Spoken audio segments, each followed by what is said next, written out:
Yun mga kaisda, andito na naman tayo mag-a-update sa ating mga guppy fish at saka sa ating second gen na outcross mga kaisda.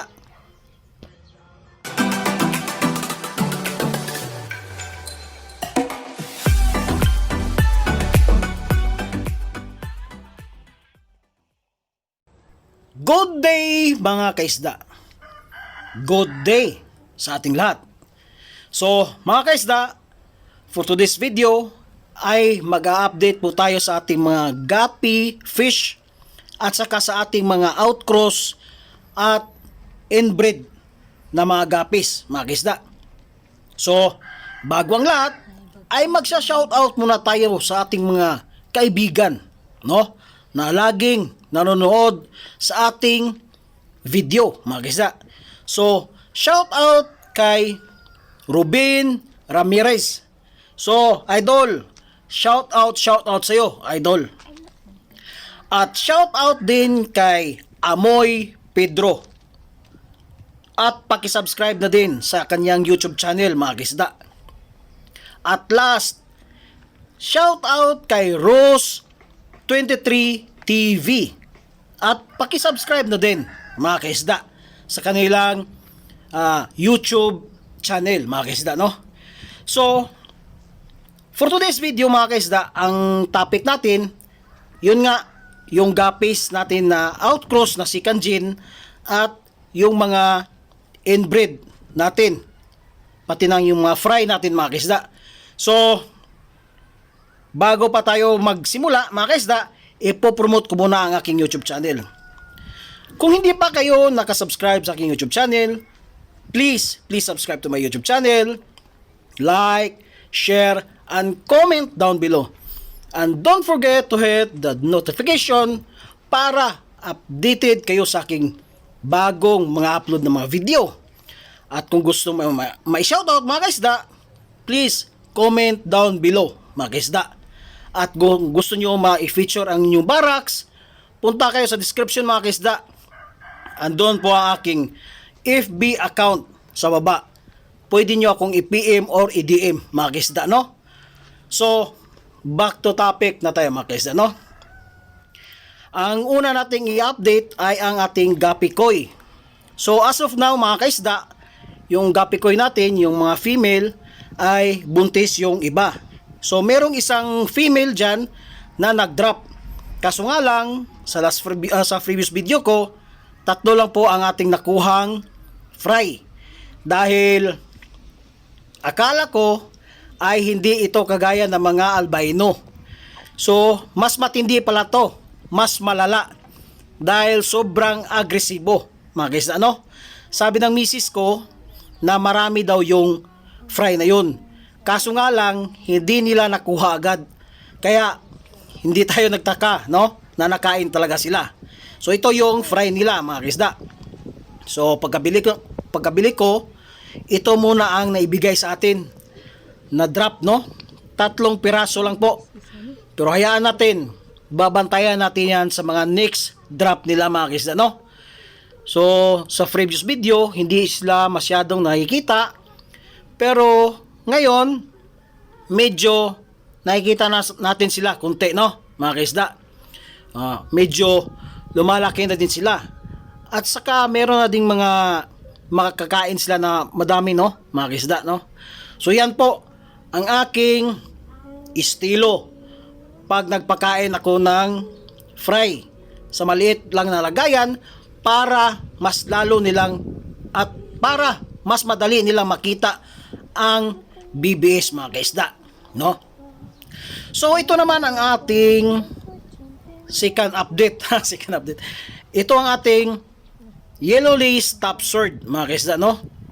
So last previous video ay kinuha na namin yung mga fry nun. Pero ngayon meron na naman, no? So padadamihin natin tong yellow lace top sword dahil maganda po ito sila pang outcross mga kaisda. Para sa akin, magandang klase sila ipang outcross talaga mga kaisda. Lalong lalo na ang gagamitin mo ay male, no mga kaisda. para lang sa akin dahil yung outcross kong una, ang flamingo ko at saka yung yellow leaf stop sword, ang lumabas ay red tail bottom sword, no? So yung red tail bottom sword na yan ay pag-usapan natin yan mga kaisda maya-maya, no? Dahil sa mga fry nila. So ito naman ang ating update sa ating yellow pingo mga kaisda. So as of now, yung mga yung female natin ay mga buntis pa. Yung iba hindi, pero marami na pong buntis dyan, no? So expected tayo dyan na meron tayong makukuhang fry. Hoping na dadami sila dahil ang purpose ko talaga, bumili ako ng mga bagong strain dahil padadamihin ko mga kaisda, no? So yung mga old strain ko, medyo kunti na lang yung iba, pero padadamihin natin yon mga kaisda, no? So yan po ang ating update sa ating yellow pingo. So ito naman ang ating update sa ating red tail snakeskin bottom sword. May fry na po yan mga kaisda. Maraming fry dyan. Hindi lang nagpakita, no? So, hayaan ko lang sila dyan, ang fry. Siguro hindi yan kakainin, no? A-update ko lang kayo niyan pag lumaki na yung mga fry nila.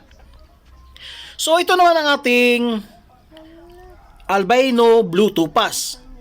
Muntik ko pa itong ma-swap mga kaisda. Pero yung mga female natin ay buntis na. Hayaan ko na lang yan dyan. Padadamihin ko yan mga kaisda, no? Yan. Padadamihin ko yan. Dahil mahal ang bili ko niyan. Merong makipag-swap, loging-logi ako sa swap Kaya, hindi ko na naituloy, no? Para sa akin, loging-logi ako Dahil, magandang klase po yung EBT natin. So, ito naman mga kaisa, ang nakikita nyo, ay ito po yung ating mix, no? Yung kaling, yung outcross natin na hindi magandang kinalalabasan, ay hindi dito po napupunta yun lahat. So dito, maraming kaling, maraming outcross na gapi. At meron tayong platy dyan at ordinaryong sword tail, mga kaisda. Single sword lang po ang kaya ko. So magandang din, no, pang pit lang siya. Pit, no. So ito naman ang ating P-dirt, mga kaisda. So update ngayon ay medyo buntis na din yung mga female. So magandang klase po ang ating male mga kaisda. At mayroong isang nagpapasikat dyan mga kaisda. Yan po yung blue air natin, no? Dalawa po yan sila dyan mga kaisda. Blue air P-dirt.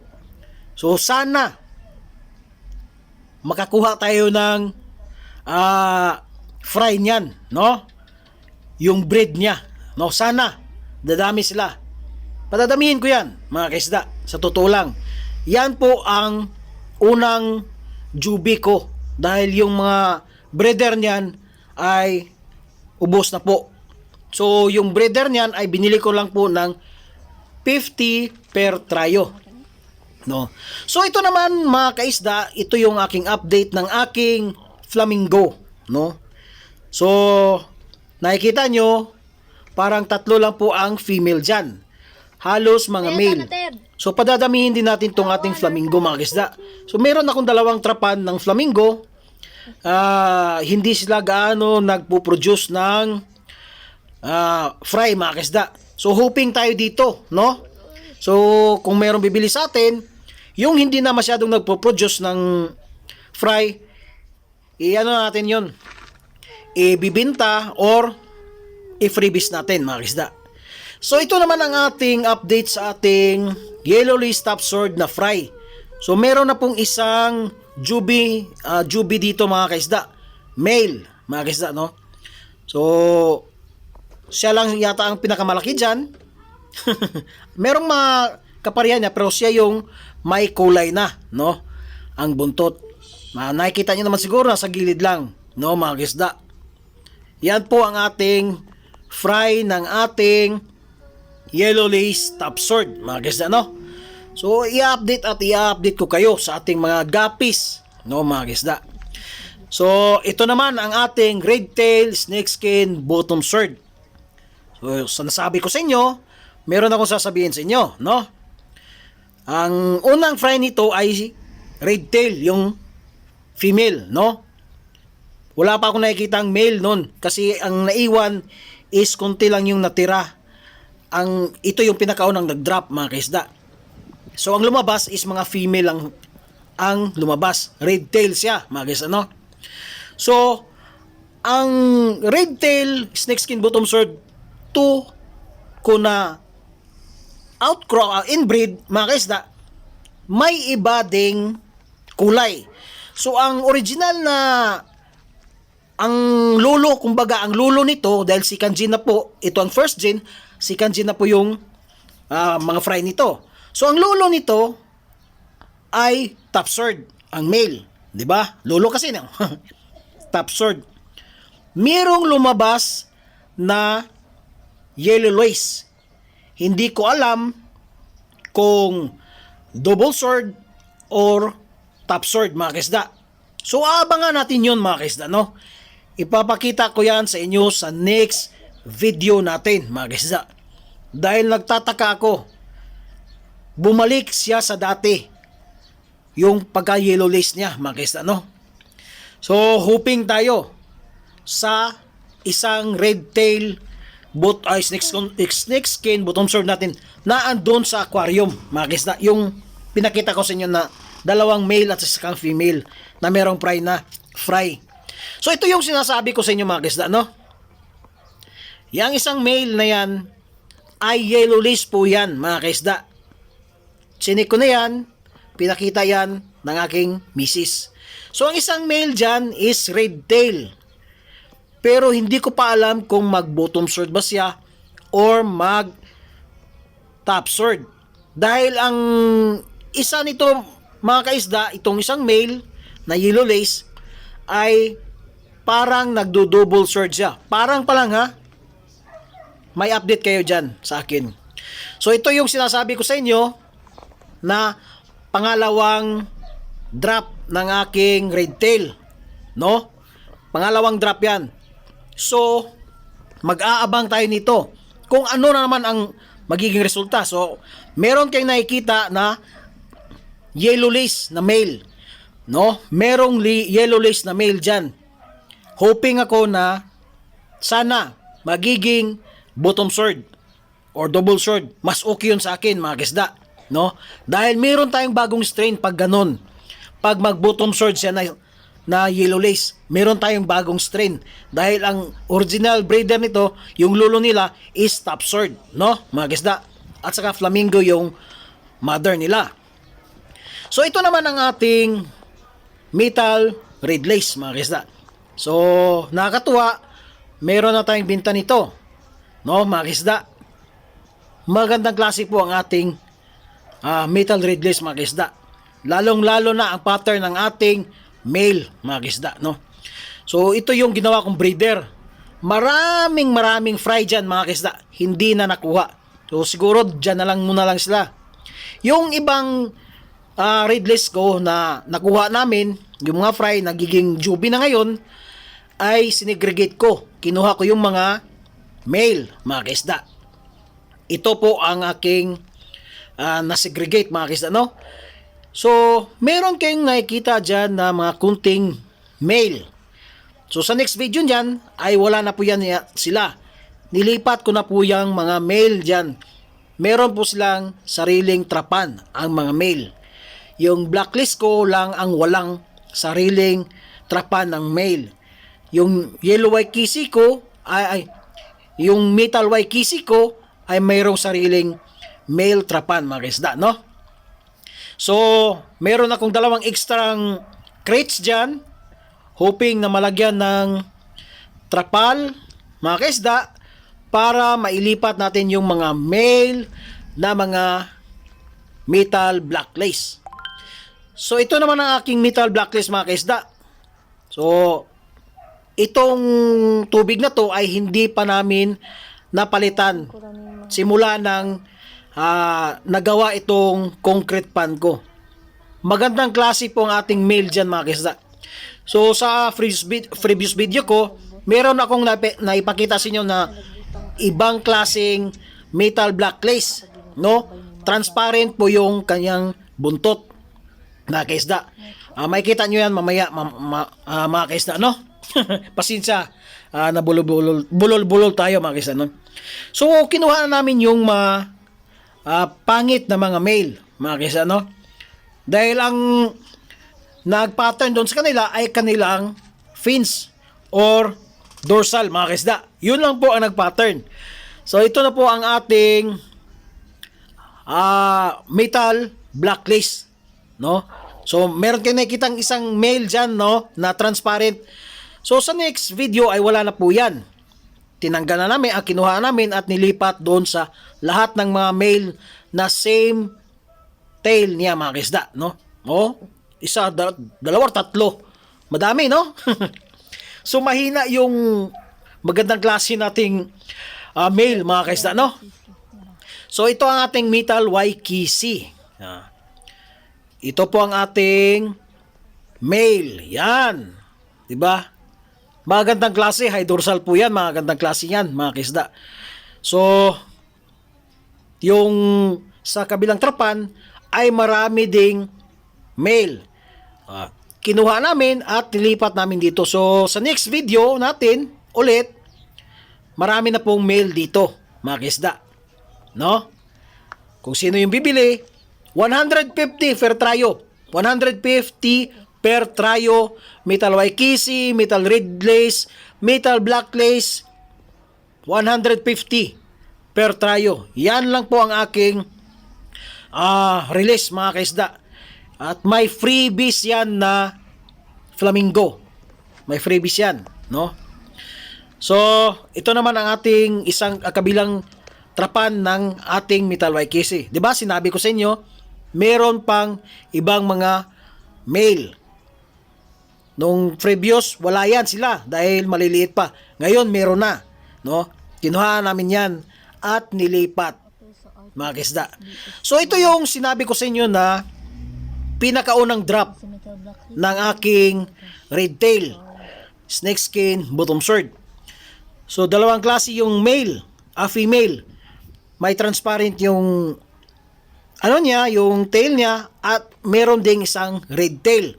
So, dalawa lang po ang natira, no?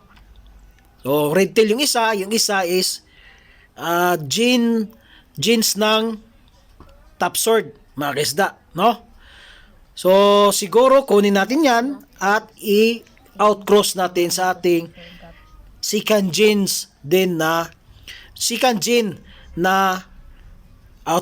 inbreed natin ng red tail, no? So, ito yung ating metal blacklist na male mix din, no? Ito yan. Hindi ko nga nakuha yung mga male dyan dahil wala pa tayong mapaglagyan. So, mga gandang klase po ang ating male dyan, mga kaisda. Lalong-lalo na yung ating female, no? So, malaki pa yung mga female natin, no? So, yan po ang aking update. Siguro, by next video, meron na tayong mapaglagyan ng ating mga male na ng metal black lace. So, ito naman ang aking metal red lace na mga male, no? Nilipat ko yan dyan. Yan. So, yung sinabi ko sa inyo, no? Na meron silang sariling trapan, mga kaisda. So, kunti lang yung ating metal red lace dyan, mga kaisda.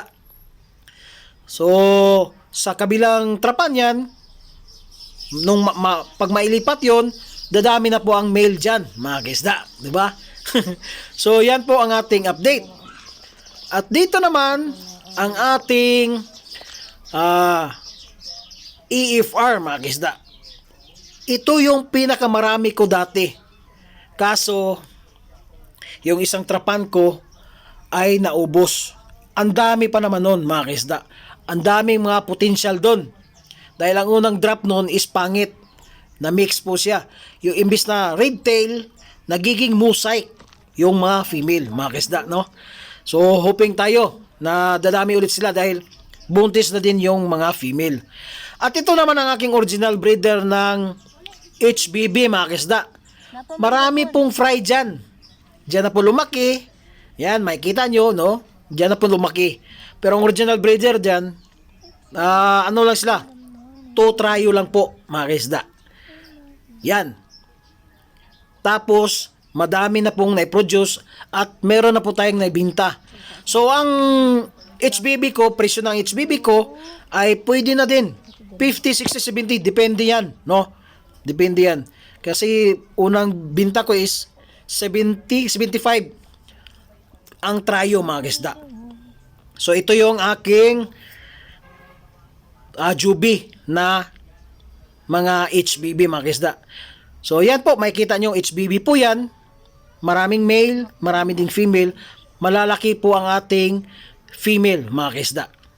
So, 75 per tryo with freebies na flamingo.